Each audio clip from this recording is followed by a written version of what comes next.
Now that you've found UBN Radio and discovered our quality talk shows, it's time to spread the word to friends, family, and the universe. 24 hours of music and talk. Radio without limits. That's why people keep coming back for more. That's ubnradio.com. Jump off that exhausting hamster wheel and into balanced living with Dr. Marissa. Promise you joy in the mystery. Dr. Marissa, also known as the Asian Oprah. Her mission, to be a beneficial presence on the planet. Her purpose, to be your personal advocate to live, laugh, love, learn. Her life motto, don't die wondering. Take back your life with Dr. Marissa Penn. And welcome. You are tuned into my weekly talk radio show out of the Sunset Gower Studios called Take My Advice. I'm Not Using It. Get balanced with Dr. Marissa every Tuesday at naturally high noon at Universal Broadcasting Network, and every Thursday at 7 and Saturdays at 1 on my syndicated CNBC News Radio channel, KCAA, AM 1050, and now FM 106.5. And as of last week, I am now officially on iHeartRadio. I forgot to warn you on that one. I'm just so thrilled. I actually got approved from both channels. So one of 3 and one of 14 out of 50 some shows that got approved. So I am thrilled. So I will be broadcasting out of New York as well. And if you just Google my name on iHeartRadio, you will find me as well. I didn't even know when I did that myself. My music is actually on there already. If you were wondering who was singing that song in the intro as well as my outros, yes, it is me. I'm a retired lounge lizard, but have come back to sing with the Agape International Choir and doing some weddings and funerals. So happy to get that voice back, and thank you for all the compliments on my singing lately that I've been getting. And a peace shout out to a couple of people. One is David at Office Depot, and then Shatani and Joel at Nordstrom's, and my new Facebook likers at my Dr. Marissa page. Thanks for giving me the finger. Just kidding. Thanks for giving me the thumbs up on my Facebook. Yes, I am doing the transition. So my 2,600 and plus people that are on my Facebook as friends, if you could move over into Dr. Marissa page, that way when I am separating church and state, or the show and myself, you'll get all of the announcements. And thank you so much again for all the support. I couldn't have made it to iHeart. I couldn't have gotten more. Over now 48,000 views on my YouTube without you. So xie. That's Chinese Mandarin for thank you. And it is that time of the month today. Oh, and another thing. For those of you who have been on hiatus with my 21-day fast from complaining, that starts April 1st, and have been wondering what to do, there is a free, beautiful meditation challenge or experience with Deepak and Oprah. And I have been called the honorable moniker, the Asian Oprah, because I have so many guests that have been on Oprah as well as winning some wonderful awards. So please do join the meditation. I think we're on day 9 today. It is free, and it's a wonderful community to start the day with breath. So I wanted to invite all my listeners to do that while we're not complaining. And it is that time of the month. It is Sexual Healing with Dr. Marissa. And for those of you who don't know, every last week of the month, we talk about sexual healing, because about a year ago, I noticed in preparing for Valentine's month that the statistics for the number of women that were not happy in the bedroom, for the number of women who are not happy with themselves naked, the number of women who were faking orgasms, the number of people in general who were not feeling or experiencing pleasure, which is one of the gifts of life, was so high that I decided to dedicate every last week of the month to this series. And so if you've missed the woman who started me off on the series, Dr. Pat Allen, who is the sex therapist on Millionaire Matchmaker, her show is on my YouTube. You can get it there. Over 10,000 views for her. Everybody loves her. And then my tantric sexpert, Davey Ward, who gave us 11 different kinds of orgasms. So that's an episode you will definitely not want to miss on the channel. And you just Google Dr. Marissa, 1R, 2 S's, and you'll find all of that. Today, we have the author of The Balanced Relationship Barometer, Michael Gabriel. And you can see from his title of his book and his app, I had to have anyone who talks about balance, since that's what's on my license plate and my website, the number 4balance.org.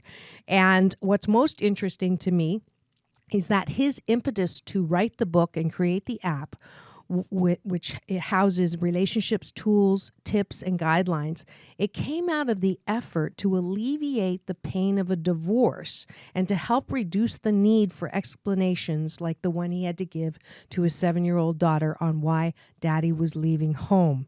So, those of you who have been following me, I'm happily divorced, but the process itself was not fun. And anything that we can learn about relationships, about romance, about pleasure, that from what not to do or what happened that caused us some pain, and to come out of that pain with lessons learned, and then creating a place to share those. That's a great effort. And so I wanted to support Michael and invite him on the show. So please, without further ado, Michael Gabriel, welcome to the show.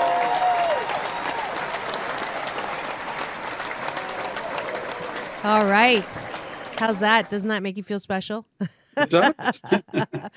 So I have a friend, and she has not an answering machine. She has a questioning machine. And when you call her, it says, "Who are you and what do you want?" So, Michael Gabriel, who are you and what do you want? Well, Marissa, I'm someone who's usually not satisfied with the status quo. I like to continuously try to improve things, and I'm someone who's not afraid of a challenge. And in fact, when I told a friend in Miami, my friend Joe, what I was doing, he says, "So Mike, you had to pick the hardest thing on the planet to try to do, deal with relationships?" It's like, Joe, I wasn't looking for that. It actually found me, but I'm not afraid of a challenge. And it's something I really felt that I really wanted to focus my time on.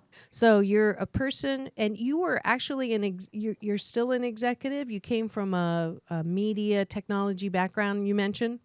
I was in media and entertainment for the last few decades. My last job was CIO at HBO, and my team led the initial HBO Go product back in the early 2000 timeframe. Wow, that is that is technology. So take me back then. So you were an executive, and during that time, I'm guessing, is when the divorce happened. Take me back through the sequence. This is what I like to do with take me back with you to the time where when did you know things were starting to unravel? You just know you're not happy. Like when you're not happy being with someone, when you're getting into arguments a lot, when you try to sometimes find reasons to travel, that's not normally good. And at the same time, however, we had a young daughter who I loved to be with every minute of the day if I could. And it created a big paradox of wanting to be there, but also realizing at some point that things really weren't good. We weren't getting along. And it was starting to get worse and worse. And did it, so just because this is sexual healing, I'm guessing that it impacted the level of intimacy that you had? Yeah, absolutely. I mean, it got to a point where there was very little intimacy of any type. There just was a lot of friction. Okay, so every time you saw each other, it was basically a disagreement or an argument? Very, very often. Okay. Very and often. Did you ever sit down and say, let's go to a counselor, or let's work this out? Or We did, and we tried it, and it unfortunately wasn't able to help us with our situation. And things just got to the point where we were both increasingly unhappy. It wasn't good for either of us. Certainly wasn't good for our young daughter to be exposed to parents that weren't getting along. And while we both loved her tremendously, and we still cared about each other, we just found we weren't able to make each other happy. We weren't able to meet each other's needs. Right. And it was just not as much a matter of desire to not want to do that. It just was, we had different needs that were very incompatible with what the other needed and wanted. Now, did it ever, because there's that large area of, well, they call me the kinder, gentler Dr. Laura. So the Dr. Laura way of saying tough, you married, you made the decision, you should stay together no matter what, wait till she's 18 and then you can do whatever you want. Did that cross your mind? Did that ever, was there any, because I know it did for me. It did. I hope Dr. Laura wouldn't say that because staying together in a bad relationship is not a good example for your child or children. Yes. And it's also not good for you. It's not healthy. Yeah. It affects you. It affects how you act. It affects who you are down to your essence when you're in an uncomfortable situation. Right. Now, I totally agree with you, and that's why I'm the kinder, gentler one. But for anyone who's starting to react, I just want to say there is a balance, because I think that the statistic now that it's like 2/3 of marriages end in divorce. That's way past half now. I think it's your quote that says marriage is less likely, or something with a coin toss. Give me that. What did you say? The odds of staying married are about the same as a coin toss. Yeah. The odds of staying in a long-term fulfilling relationship, that includes people that are not married but in long-term relationships, are far worse than a coin toss. Those odds are pretty bad. Yeah. If you're going to play lotto, those odds are good. But let me balance, because I do think that there is a group that takes it almost what your argument was, too quickly. So as soon as there's issues in the tissues, or the tissues of your skin, then it's an excuse. Well, I'm not happy, so I'm going to leave. So I definitely don't advocate, at the first sign of trouble, I'm not happy, I leave. My rule is, if I look at my children's eyes, and I had 2 girls, 6 and 8 at the time, and I looked in their eyes and I could say, your mom, your daddy and I did everything we could to try to stay together, and we couldn't. We're worse together than we are apart, and this has nothing to do with you, and we love you. We both love you, and we will always love you. But it has nothing to do. But we tried everything, and I had to be able to look at myself to release the guilt, to say that I had tried everything. So it sounds like you did the same thing. So decision for divorce happens. And then how did you go from, this is a divorce, and I know that you had a painful time, sort of, why is daddy leaving? What did you tell your daughter, by the way? So I tried to figure out, because a child, certainly a 7-year-old child, is not going to understand love of men and women the way we do. Right. They understand the love of a parent and love of grandparents and things like that. Pets. I tried to lead into, do you know why people get married? And I knew going into this, she had a teacher, her kindergarten teacher was the child of divorced parents. And I also knew she had some friends who were children of divorced parents. So I knew it was going into territory that wasn't going to leave me or her hanging out there. I knew the answers to some of the questions before I asked them. But I wanted to try to bring it down to terms that a child would understand. And I asked if you knew why people get married. And she's really smart and cute. And she said, to have a family. And I said, yeah, a lot of people get married to have a family, to have children. Some don't. And they get married because they really like being with each other. They make each other happy. And she was nodding. And I said, and do you know why people don't stay together? And she looked at me, and I said, sometimes people are not making themselves happy any longer. They're not happy being together. And while they may try to do everything they can to be happy, they just find out that they're happier not being with each other than they are.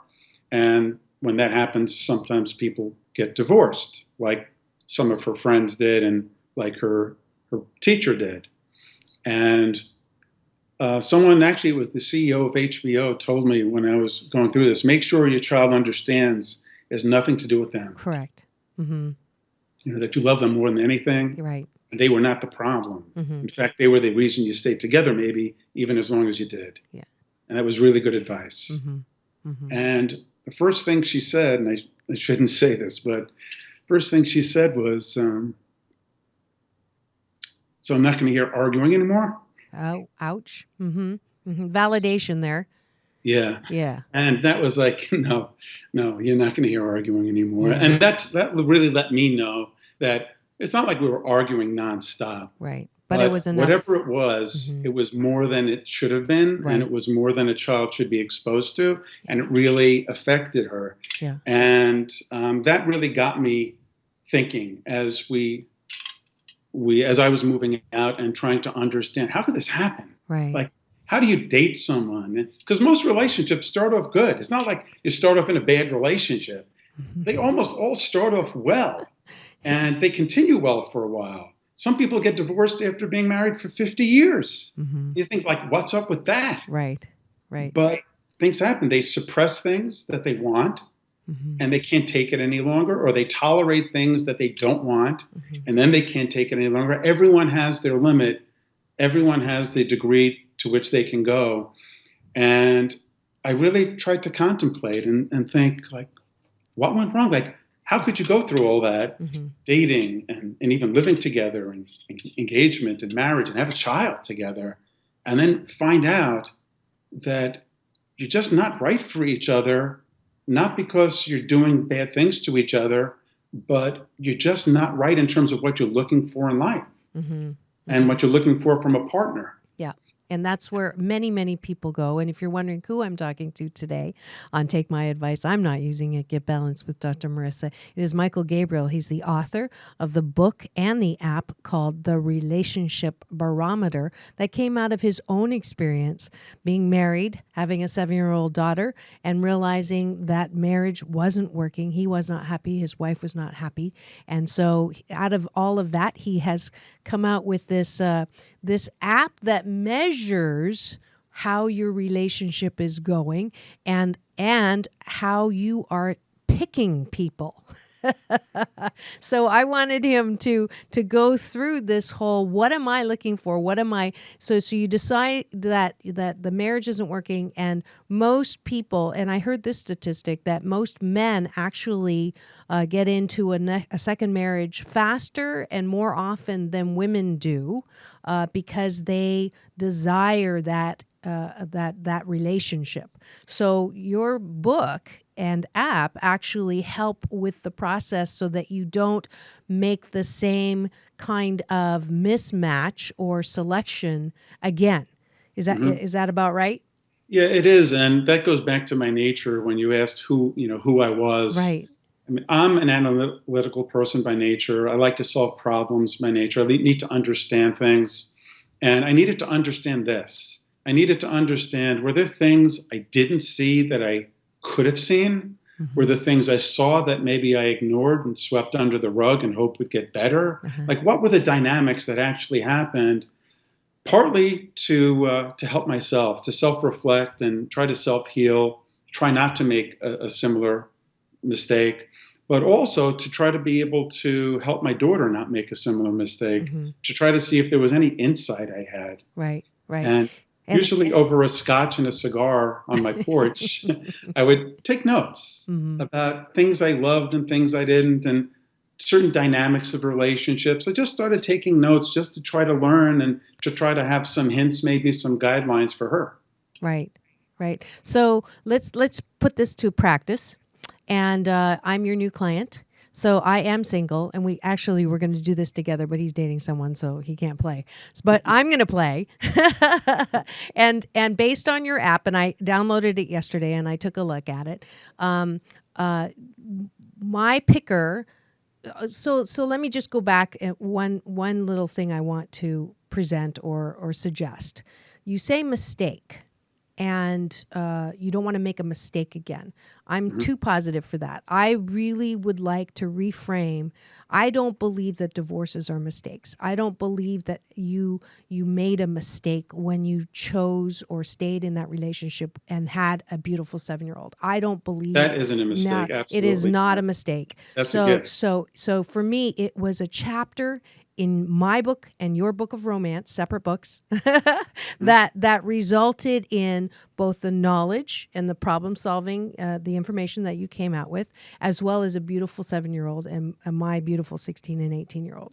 So I want to. I'm on this big kick. I've been going through this I'm Keeping True program where I learned how damaging it is to criticize myself and to judge myself. So you did not make a mistake. It was not a mistake. You could say that. Yes, I'm sorry. It's my show. I'm insisting right now because I'm not going to call mine a mistake either. It was just a chapter. Really about learning. It's really about learning. Like whether we're learning in school or learning in life, you do things, you try things. Sometimes they work out, sometimes they don't. When they don't, it's the learning you get from that really is important. Okay. And that's really what this was about, really trying to learn from experiences and to try to gain insight into how I was feeling and whether there were things. I don't know if I were to go back in time and when the relationship started having some issues, whether with the knowledge I have now, something could have been done differently. Yeah. And I don't know. Yeah. It's possible that with the knowledge I now have, that things might have been able to be better. It's also possible with the knowledge I have now, I might have felt before child that maybe we're just not right for each other. Yeah, but then you wouldn't have had the child. You wouldn't have had and you would never erase. I don't know of anyone with a child who would say, "I want to go back." Exactly. And not have that. No. You just move forward. Exactly. No woulda, shoulda, couldas here. There's no shitting on yourself on my show. No. There we go. So so I opened the app yesterday, and it went through and it said "Are you dating anyone right now?" So right away I said no, and so it said, "Okay, check in later with some things." But it did go. It made me go through what things do you like, and what things do you have to have, and what would you like to have? Is that about right? So tell me one of the things that people fall into a trap in. We mentioned it when we did our pre-interview, the gotta haves with the would like to have. So for me, I have to have a non-smoker. Okay. I have to have someone who's spiritual. Okay. I have to have someone who is, I guess, ambitious, successful. How does that, so you have financially secure on there. You have accomplished, I think, or achievement or something like that. So to me, those are gotta haves. They could be, and it depends on who you are. So I know that with some people, my best friend was actually going through this just as a test. He's in a nice marriage, good marriage, and 2 lovely daughters. And they were just doing this just because it's my app and he wanted to use it. And he said, he said, "Can you explain this to me? Like I want a non-smoker." Right. Now he's in a relationship, he's married. Right. And he said, "I'm not sure why I did that because she doesn't smoke." And it really doesn't help in assessing where their relationship is going. Now, if she started smoking, it would matter. If he wasn't dating and was going to start dating someone who's a non-smoker matters. Right. Because that's part of your selection criteria. But if you're in a relationship, the most important thing to do is to focus on the things you're experiencing in the relationship that you want or that you're not experiencing that you want. And similarly, what are you experiencing that you don't want? So you can sort of have a barometer as to your relationship, not every little item on your list. I sort of equate it to a buffet. Right. Like if you go into a restaurant and there's a big buffet, you're going to pick all these little things that you may like, but if you were told you can only pick 5 items from the whole buffet, you'd pick the 5 most important things that you really want. Right. And you wouldn't pick the things that I could do without. This is similar. So when I looked at needs, I actually used Maslow's hierarchy of needs as a basis. But that deals with a lot of other factors that are not relationship based, survival based, self actualization based. But in terms of relationships, I said, well, there are things you gotta have. They're like foundational to you, like the things you mentioned.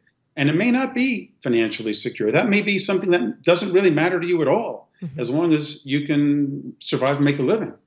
So what are those things that are so foundational based on your prior dating experiences or just based on who you feel you are that you gotta have? And those are usually the things that give you deep pleasure. I would probably say your smoker thing is a gotta not have. Okay. It's something you don't want. Right. Okay. So And sometimes that gets a little confusing for people. Right. But the gotta haves are things you want, and you deeply, deeply want them down to like your soul, someone who's spiritual. You really want that. Right. If they're not spiritual, it's probably going to be a difficult thing for you, depending on how many other disconnects you might have. Right. Right. So someone who loves trying new restaurants, is that a gotta have or need to have? Or It would really depend on how you would feel if you have someone who just likes to go to the same restaurant every time. If that really bothers you to your core, it's a gotta have. Okay. If it's just something, well, you'd like to have someone who enjoys new restaurants, and if they don't enjoy it, it's not the end of the world. You can go to new restaurants on your own or with your friends, and they don't have a problem with you doing that, then it's a like to have. Okay. So because that's not going to really affect your satisfaction with that individual as your partner. So I'm going to put the moose on the table, which is my Canadian version of elephant in the room. This is starting to sound extremely analytical and taking the magic out of meeting someone and being romantic just from the love at first sight or that attraction factor. Is that I know because you're a self-admitted lover of analysis. So why would we want to do this? I'm also a romantic at heart, which is interesting. I'm a paradox with a lot of my own personal qualities, which makes me a challenge. But this isn't a dating app where you put in your qualities and you match it against other people with similar qualities and you say, Eureka, I found my match. Or I found my swipe. It's not that. It's really you just being aware of how you're feeling. It should absolutely not take the romance out of your relationship. It shouldn't take the excitement out. It shouldn't take the spontaneity out. None of that should be out. In fact, I have a chapter that's focused on just the love enzymes and hormones, the chemicals that we create in our body that make us madly fall in love. And that's the initial part of the infatuation phase of many relationships. This shouldn't take any of that out. All it's really meant to do is say, if there are things you gotta have or gotta not have or like to have, put them in. You may find out they're not as important as you like, or you may find out as you start dating someone that there are things that they're not providing, but you're learning about other things you provide, that they provide to you. So an example was, I thought I had gotta have someone who loves to drink red wine. Because I'd gone on a trip to Napa, I did a lot of wine tasting, I got a real good enjoyment for red wine, and a short while thereafter I started dating someone who couldn't really tolerate red wine. It affected her not so well. So I figured, oh no, and it's like, now I can't order a nice bottle of red wine at a restaurant, and I just got to go by the glass, which is a much more limited menu, and we won't be able to enjoy that together. And she liked white wine, and I started drinking a little more white wine. And in the early part of the relationship, I started to realize that really wasn't a gotta have. That was more like a like to have. Got it. It didn't affect our relationship badly that much. So I actually would move that. And this is about learning about yourself. Definitely. Right. That's what it sounds like. And we are in the mid of the show, and I hate to interrupt you. We will come right back, but this is the time to thank our sponsors who make this show possible. So I'll be back in 2 and 2 with Michael Gabriel. Peace in and peace out. Want delicious Vietnamese, Asian, fusion cuisine that is so good for your health you won't believe your taste buds? Olac is a 100% plant-based vegan restaurant founded by Mai on living foods and a love for animals that won't make you sacrifice taste for health. 2 locations to delight you, downtown LA and Fountain Valley. So go to www.olac.com, AULAC, to book your reservation today. Saving the planet has never tasted so good. And we're back. You are tuned in to Take My Advice. I'm not using it. Get balanced with Dr. Marissa every Tuesday at naturally high noon on Universal Broadcasting Radio Network and on Thursdays on my syndicated CNBC News Radio channel KCAA AM 1050 FM 106.5 and on Saturdays at 1 p.m. PSD as well. And now on iHeartRadio. And today it is Sexual Healing with Dr. Marissa. We haven't talked about sex so much because we're expanding, because sex is not any good if it doesn't, well, some people would argue with this. I was going to suggest that sex is better when it's actually within a good relationship.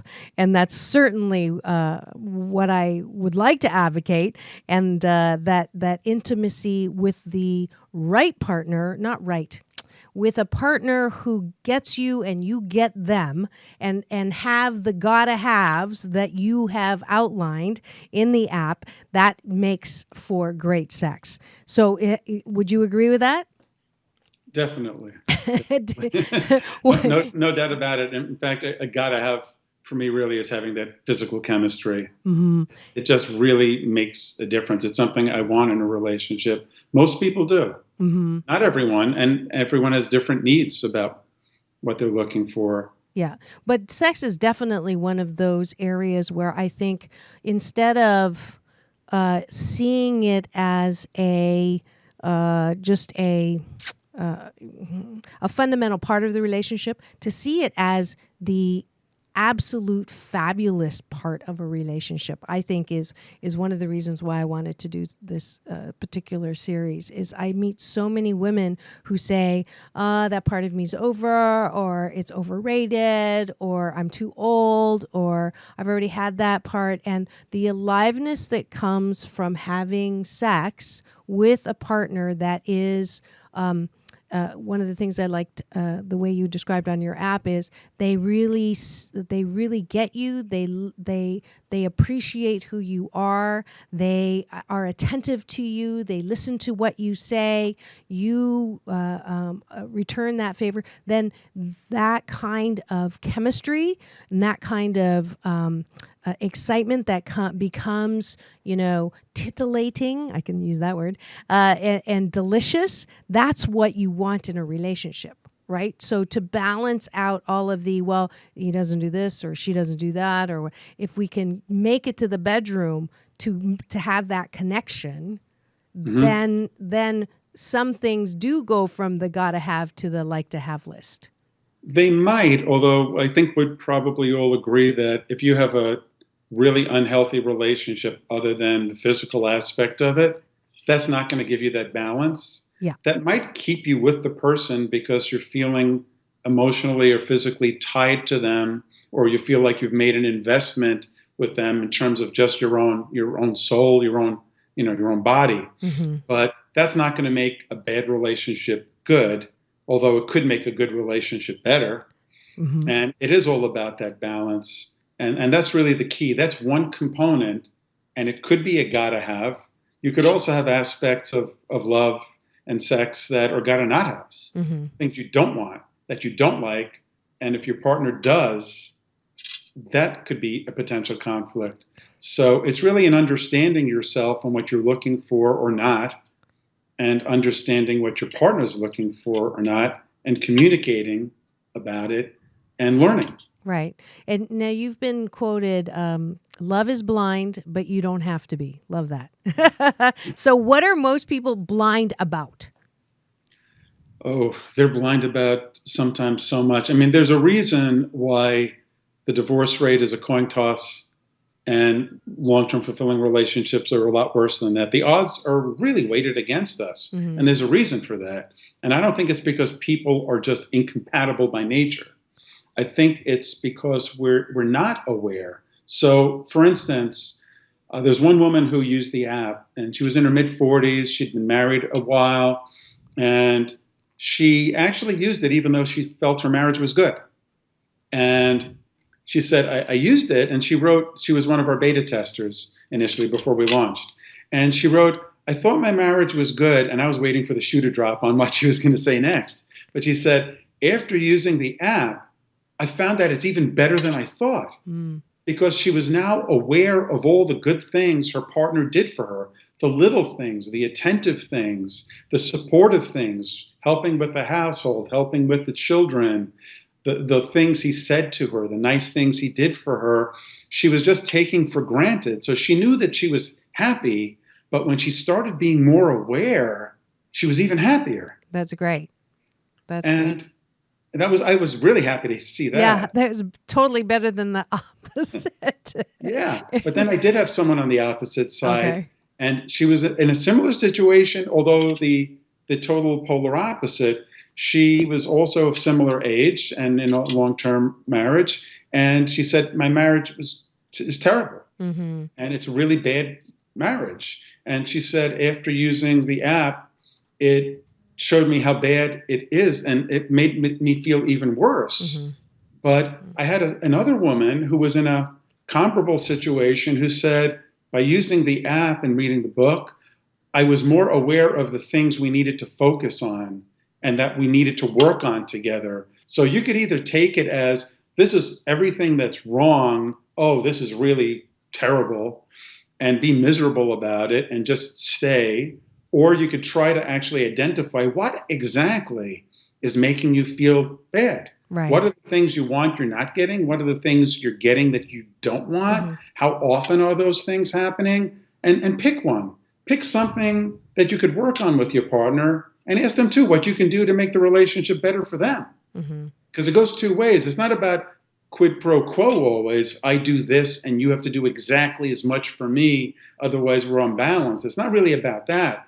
The balance is in having open communication and a desire to want the other person to be happy with the relationship and feel good about it, knowing everything's not going to be perfect, but it doesn't have to be perfect. Right. Right. Now, barometer is, for those of you, I had to look it up. It's not a word I normally use, but it's the measure of temperature or climate. So the app itself is measuring the climate of your relationship. How well are you doing? Is there a scale, like a sunny, cloudy? Yeah. So when I was trying to convey, like, how satisfied are you with an aspect of your relationship? We call them needs in the app, in the book, but they're your values, they're qualities you want. I just use need as the word to use. And when you say your need is being met, you could use a scale of 1 to 10 or 1 to 5 or different kind of faces, happy, smiley. But I started thinking about, was there a way to actually forecast where our relationship was headed? Could you see, if you saw these signs, like with a weather forecast, there are atmospheric conditions that tell you the direction the weather's going in. Is it going towards sunny or is it going towards stormy?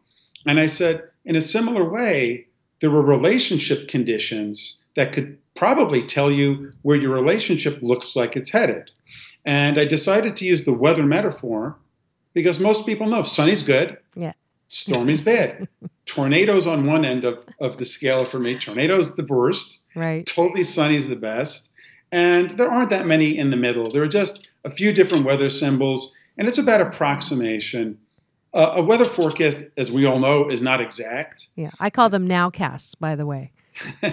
Rarely this is it actually a nowcast. This is a nowcast, yeah. It's a cast of, given what you're saying, what you're saying about your own relationship, based on what you believe you're experiencing and want, where does your relationship stand now? What's your weather? And assuming nothing changes, that's where it's headed. That's the direction it's headed. But as you start to experience things, good or bad, sunny or stormy, and you relate them to what you're saying your needs are, your experiences are either supporting your needs, and that's good, that's going to make them sunnier, or not supporting your needs, which is going to make them stormier. So as you go through time and record your journal entries in the check-in and relate them to what you say your needs are, you may find new needs, things you didn't realize that you wanted and you got, and it's great. Let's acknowledge that and put that in. That's a new gotta have. Or, you know what? I hate when this happens. It really bothers me. This is a gotta not have. And as you start to do that, your forecast will change on a need-by-need basis, and overall together, it will determine or at least show you where it looks like your relationship is headed if you don't do anything to change it, which you may not have to do. It may be headed sunny and it may be great. Keep looking at it. Keep doing this, because relationships don't go from good to terrible overnight. There are trends that happen. Catch them. Try to do something about them before they get ingrained, before they make you so angry every time they happen. Oh, this is the 100th time you've done that, or you never do this. Well, you should catch it before it gets to that point, before you're so sensitized to it. You're at number 3 out of a coming to 100 times. Hopefully not, unless it's good. Yeah. So for someone who, so I'm actually going to have a date on April the 16th. I made it look Jarvis was like, what? Yes, that's the first time that I could make it work. So what would you tell me to do, knowing, do I ask questions beforehand to see if I should go on the date, like all those need to have, want to haves? Should I let it unfold? What would be the advice for me? It's really a personal preference. So I'll give you the two different paths you could sort of go on. I mean, I probably wouldn't go through my list unless I was going on a dating site. Like if I was going on an eHarmony or Match or whatever, and I was looking for qualities, characteristics, things I wanted my date to like or not like, then I would actually do that match as part of the online dating experience. Okay, that makes sense. And I would actually use it to try to create my profile and reflect upon, in past relationships, what were the things you did together that you just loved, made you feel great? Right. What were things that maybe you didn't do with one partner that you wish existed? So you sort of build your profile of what do you gotta have and what do you gotta not have, and then what do you like to have, just based on your experiences, and not overthink it. This should not be like a GMAT Easy or an for you SAT. to say. Yeah. It shouldn't be complicated. It should be just go with your feelings. Like, we give you the pick list initially to make it easy for you to say, okay, these are some things that really matter to me. Right. Just to make it easy. It's almost like a kickstart to just get you going, because the reality of your relationship happens only when you meet the person and interact with them. It's not going to happen in the internet. I mean, you really don't know about someone until you're with them. Yeah. So pick the things that really pop out at you that you really want or don't want, just to set a little target. Don't overthink it. If it takes more than minutes to go through that, probably overthinking it. Yeah, it does sound like that. It does sound like it should be very simple. People go through this very, very quickly. And then when you go on that date, think about it. There was a time when everyone kept diaries. A lot of people kept diaries. And every night they would go home and they would write in their Dear Diary, whatever their thoughts and feelings and experiences were that day, with their family, with their friends, with their job, with their partner. And we got away from that now. We now project our experiences out to everyone else. We don't reflect in as often as I think we should. Good point. This is supposed to cause you to reflect in. So as you now experience these things, let's say you went on a great dinner and you loved the conversation. He was just interesting and funny and sensitive and a good communicator. You'd go back and you'd say, okay, had a great dinner. Which need did this really support? Is dining really the need it supported, or is good communication the need? And you may enter a few different entries. You may say, oh, we had a great conversation, and that supports your need for wanting someone who's a great communicator. Sounds good. So you're going to learn as you go through things. And let's say he doesn't text you, or he doesn't email you, or he doesn't call you within a day. You're going to feel something. Probably not great. No, he's just not that into you. Maybe. And you may say, you know what? I don't feel like he's that into me. He hasn't called me for a day, but you'll record it. That's not a tornado necessarily. That may be some cloudiness, not that great, not that terrible, but a little atmospheric pressure. The next day it might be rainy. And then now it's 2 days he hasn't called back. And you're going to get a feeling. All this is really meant to do is just try to get you to be aware of your feelings, record your feelings, see how it goes. Right. Don't overanalyze. If this takes more than minutes a day, it's almost like everyone, at least a lot of people say, you're supposed to meditate. Do 20 minutes of meditation a day. 15 max. Yeah. Mm-hmm. I mean, this is really, if you took 5 minutes or 10 minutes to reflect on your day, or as things happened, you enter it on your phone because it's mobile. That's great. Michael, we're out of time, and I don't want to cut you off, but I'm going to have to. But thank you so much for coming on the air with me and helping me with a barometer of my love/sex life, which we're not going there. But thank you again. And you can get your book on Amazon as well. You can find you online at the relationshipbarometer.com, correct? And you can Twitter him. It's BR Barometer. You'll get that word back into your vocabulary. Thank you again, and peace in and peace out to you. And good luck with your book. Thank you. Good luck using the app. Thank you. All righty, and it's a couple of minutes for our balance bar.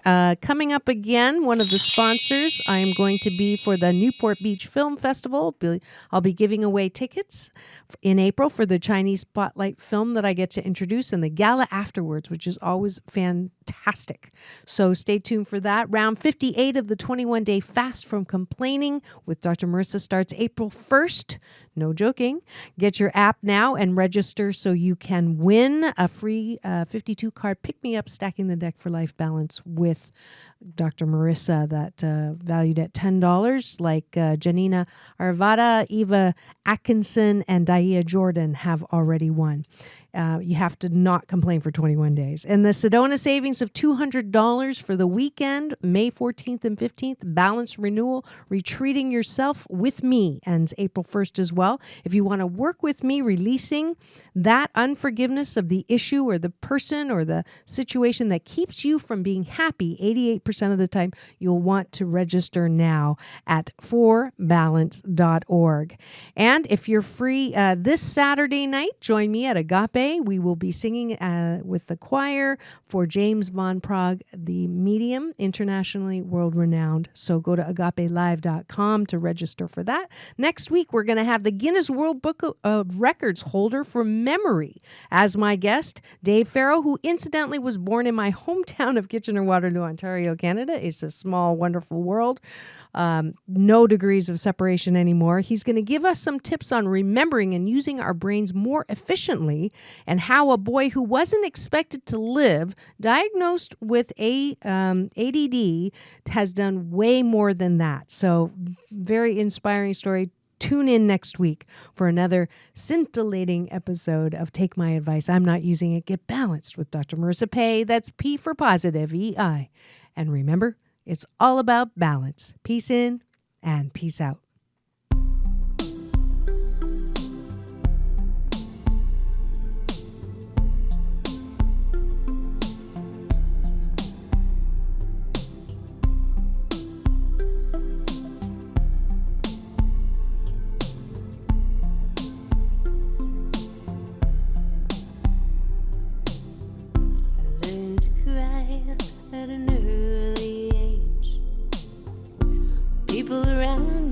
My heart in a cage. It was a book, don't turn a page. I couldn't see past my rage. I wanted to dance, but I pushed you away.